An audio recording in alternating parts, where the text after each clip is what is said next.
Indian నేవీని మరింత శక్తివంతంగా మార్చే దిశగా కేంద్రం ప్రయత్నాలు ముమ్మరం చేసింది.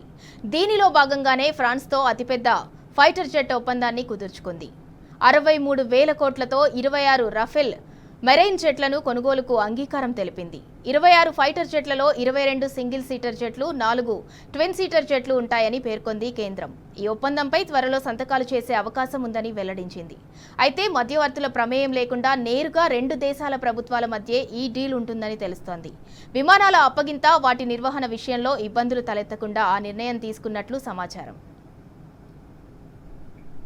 ప్రస్తుతం రష్యా నుంచి కొనుగోలు చేసిన MiG-29K యుద్ధ విమానాలు భారత నావికా దళానికి సేవలందిస్తున్నాయి. వీటి స్థానంలో రఫేల్ ఫైటర్ జెట్లను దశల వారీగా ప్రవేశపెట్టబోతోంది కేంద్రం. భారత విమాన వాహక నౌకలైన INS విక్రమాదిత్య, INS విక్రాంత్లు వీటిని ఆపరేట్ చేస్తున్నాయి.